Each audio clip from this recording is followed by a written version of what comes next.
I was finally asked the question, what does my YouTube tagline mean? So in case you have or haven't noticed, my tagline for YouTube is Art with Impact. And I was just asked the question a couple days ago. This very nice lady I met, her name is Brenda, another creative spirit, and had a really interesting conversation with her. But she really resonated with it. But the thing that was really funny and caught me off guard is I didn't even know what I meant by that. And so I kind of just coined the phrase off the cuff because I needed something to give my YouTube channel a kind of zhuzh. And it was like the first thing that popped into my head.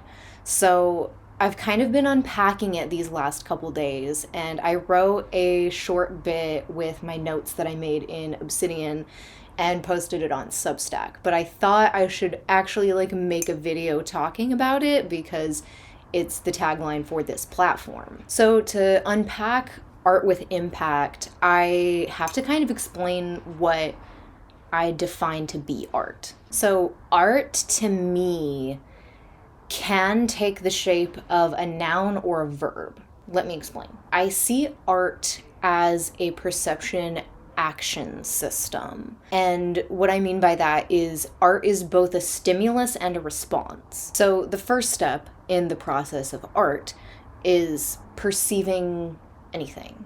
It's the world around you. You perceive yourself or other people, or even other art.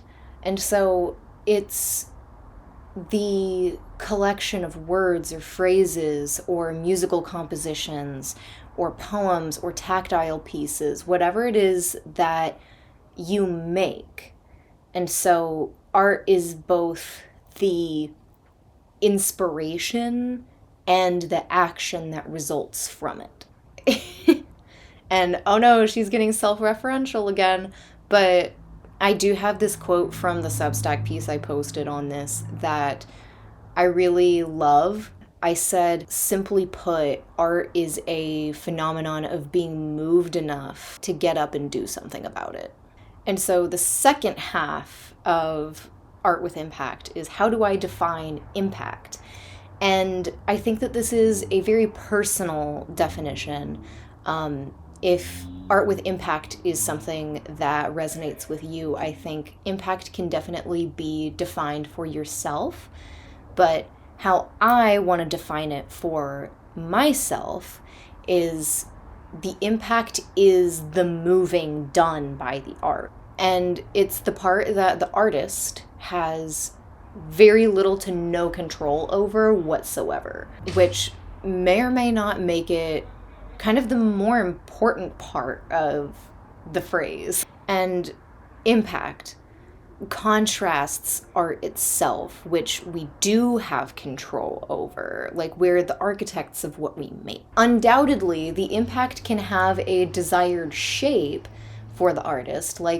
I think we all have a want for something that we make, whether it be a photograph or a sculpture or something. You have a target audience in mind. You have a desired result that you would like to glean from the experience of making it and putting it out into the world. But ultimately, and this is where, the really cool but also really scary part of being an artist comes in, which is, you could say death of the author, what have you, but it's up to the audience what they want to do with it.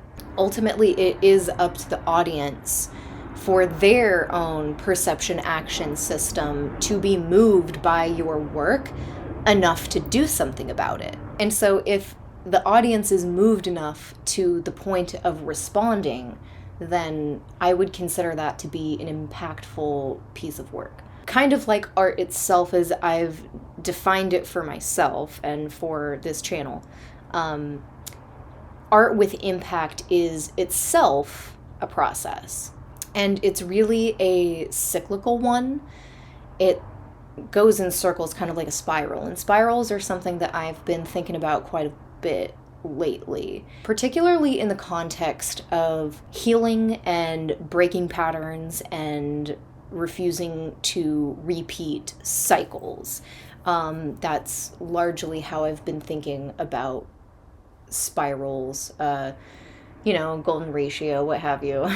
And I see it as kind of beginning in like this concentrated loop, but then it goes and it goes and it goes and it goes and it gets bigger and greater, and its scope reaches far wider and deeper than you may have initially anticipated it would. Because everything starts as like a little idea, just like this.